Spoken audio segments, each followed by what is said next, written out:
It was the winter of 1977 in the Amish farmlands of Apple Creek, Ohio. A barn, nestled in the middle of nowhere, became a tragic sight that would send shockwaves through the community. Inside the barn was a 26-year-old wife and mother found dead in the smoldering remains. Cause was said to be an accident, but whispers began to spread of suspicion, for the tragic event was the beginning of a trail pointing to one man, Eli Stutzman.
Eli Stutzman, often referred to as the Amish serial killer, was born on September 30th, 1950, in Apple Creek, Ohio, in a strict Amish community. Apple Creek, Ohio has a rich history. The village was formed from the merging of two smaller towns of Edensburg and Apple Creek Station, which developed from the growing railroad industry. The railroad helped the town community bring in economic opportunities and fostering growth. During the 1950s and the 60s, when Eli was growing up, Apple Creek was a small, close-knit community with a significant Amish population. The Amish lifestyle was categorized by the simplicity, hard work, and strong religious values. It was a defining feature of the area. Life in Apple Creek during that time would have been quiet and centered around family, church, and the community gatherings. The Amish community placed a strong emphasis on discipline and conformity, which would have been challenging for someone like Eli, who is known for his rebellious nature. The cultural and social expectations of the time likely shaped his early experience and contributed to the tensions he felt within the Amish way of life. His father was a bishop within the community and went by the name Albert Stutzman. He was highly respected in his community. He placed high expectations on Eli to conform to the Amish way of life. Eli's mother was named Iva. Unfortunately, there is no information available on her, as the Amish are very private and women are not well documented. In his early years, he would have worked on the family farm and then attended Amish school until the 8th grade, and he would be involved in church activities. In 1975, Eli married Ida Stutzman, a fellow member of the Amish community. The couple had a son named Danny and appeared to be living a typical Amish life. However, Eli's rebellious nature persisted and he reportedly struggled with the constraints of Amish traditions. Ida Stutzman came from an Amish community from a place called Dalton, Ohio. She was described as a kind and hard-working woman, deeply rooted in the Amish way of life. Dalton, Ohio is a small village located in Wayne County, nestled in the heart of Amish country. The town is known for its charm and its strong Amish way of life, which has shaped the community for generations. During Ida's time, Dalton would have been a quiet, close-knit community where life revolved around farm and family and faith. The village small-town atmosphere and strong sense of community likely played a significant role in Ida's upbringing and life. Due to both backgrounds, the community more than likely set these two up. Weddings within the community were day-long events at the bride's family home. Eli and Ida Stutzman's relationship seemed, at least outwardly, to follow the expectations of the Amish community. However, Eli's rebellious nature and personal struggles likely created tensions in their marriage. On November 29, 1977, according to Eli, he awakened during the night to find the barn ablaze. He claimed that Ida entered the barn to save milk and equipment and collapsed inside. Tragically, she was 5 months pregnant at the time. Her death was ruled accidental, but there were elements that raised suspicions. Eli stated that Ida had a heart condition, which may have caused her to collapse. However, her doctor later refuted this claim, stating that Ida was healthy and had no known medical issues. Members of the Amish community, including Ida's family, found Eli's version of events unconvincing. A lack of an investigation left many unanswered questions. Shortly after Ida's death, Eli began to distance himself from the Amish way of life. He left the community, shaved his beard, and started using modern conveniences. This was the start of his more darker, more secretive existence, which led to a series of tragic events and crimes.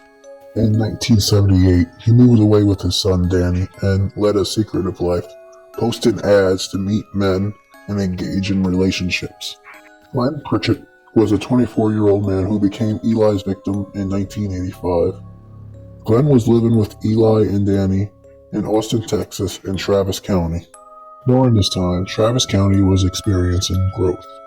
It was known for its education thanks to the University of Texas. It is known as the music capital of the world. Despite all this, it's a laid-back community. The community was shocked when Glenn was found shot multiple times and left in a ditch on an abandoned road. Eli settled in Durango, Colorado at the time, where he worked as a horse trainer. Durango is a small city in southwestern Colorado, known for its scenic beauty and the closeness to the San Juan Mountains. Eli was linked to 2 deaths at this time. One man's name was David Taylor, a 36-year-old man and co-owner of an automatic transmission exchange, an auto repair shop in Durango. On November 10, 1985, his body was discovered in the bed of a truck parked outside of his shop. The discovery was made by a passenger on the Durango Railroad who noticed a grisly scene from a train window. Tyler's death was ruled a homicide, but the case remains unsolved. Reports from the time suggested that he was part of the Durango's gay community and may have known Eli. Witnesses claimed that Tyler and Eli attended the same party just 2 days before his death. Eli was never charged with the crime due to a lack of concrete evidence. Dennis Sleater was another individual linked to Eli Stutzman during his time in Durango, Colorado. Dennis was a 24-year-old college student who worked part-time at the Junction Creek Liquors. On December 5th of 1985, he was tragically found murdered in the basement of the liquor store where he worked at. He had been shot twice in the head. The cash register was open, suggesting a robbery. A man resembling Eli, from eyewitness accounts, say they saw him near the scene of the murder. Toward the end of December 1985, Danny's body was discovered on Christmas Eve near Chester, Nebraska. Chester is located on the Kansas border. It is a village just of a few hundred people, made of a farming community. The discovery of Danny's body on Christmas Eve of '85 shocked the town, bringing national attention to Chester. The boy's body was unidentified, being nicknamed by police Little Boy Blue because he was discovered in blue pajamas. Residents named him Matthew, meaning gift from God, tending to his grave until identity was revealed. The death impacted the community, leaving a mark. Earlier that year, Eli left Danny with family in Wyoming. claiming that he needed to travel to work. In December, he picked him up. According to Eli, Danny got ill and died during the road trip from Wyoming to Ohio. Eli said that he left Danny's body in the ditch believing God would take care of him. Eli's son's death would be his own reckoning. On December of 1985, Christmas Day, the manhunt for Eli began.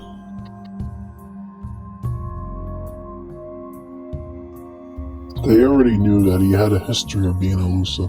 Back in May of 1985, police were seeking him for the murder of Glenn.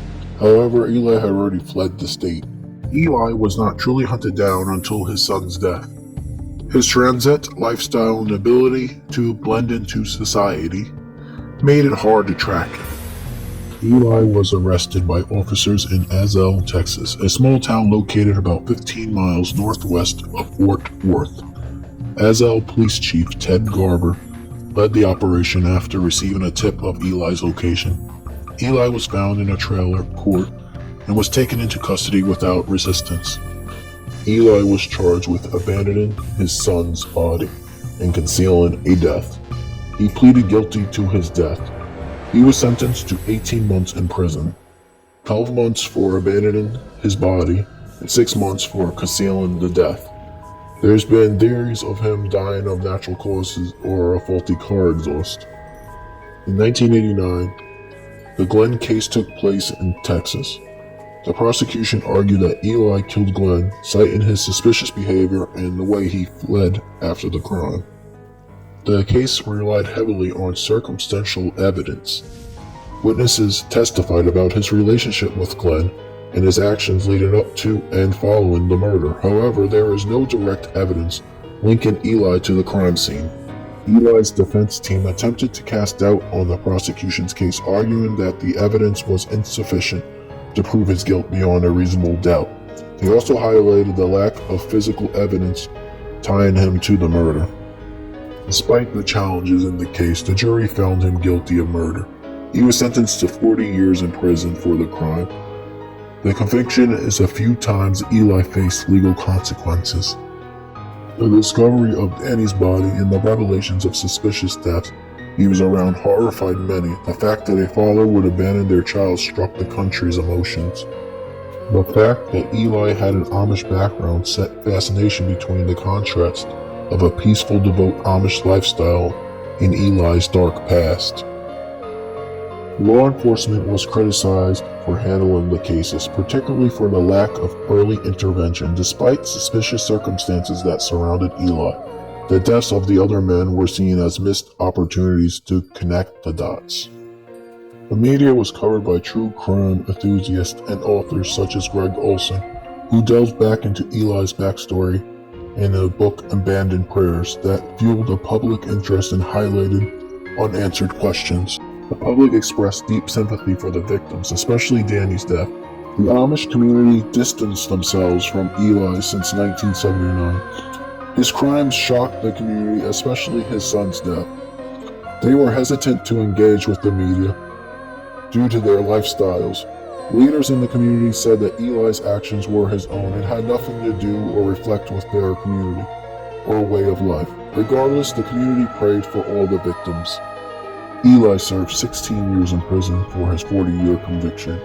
He was paroled in 2005. During his time, little is known of his behavior or interactions with other inmates, except that he kept a low profile. Following his release, he lived a quiet, reclusive life in Fort Worth, Texas. Fort Worth, Texas at this time was the fastest growing community. It was known for where the West begins. Fort Worth had a lot of attractions that drew a lot of visitors, such as stockyards, a museum, and a zoo. The city has a strong economy. The city also has great manufacturing jobs, healthcare, and aerospace. In 2007, Eli was found dead in his apartment. His death was ruled a suicide caused by a sharp force injury to his left arm. A neighbor had alerted authorities after noticing that Eli had not been seen for days. There is no foul play involved. There could be several reasons why he may have committed suicide, with no note given. One of the factors could have been isolation. He lived a reclusive life and likely felt socially isolated. Another factor could have been his mental health, having a history of erratic behavior and being unstable. It's also possible that he felt guilt or shame for his actions, especially against his family. It's also possible that he may have felt that he lacked purpose, with no longer being welcomed in the Amish community and not having a family any longer. In my own personal theory, I think the authorities may have been trying to get him with more murders that he committed, and that he may have taken his own life for that reason. Because of Eli's suicide, that meant the authorities lost their chance to question him any further. On the unsolved murders that he was around, the cases remain cold today. His case continues to interest audience, keeping the fascination alive. The media would often revisit his case as an example of someone with a troubled past who evaded justice for years. His death caused mixed emotions. While it marked the end of his life, it also closed the door on any potential confessions or accountability of his crimes.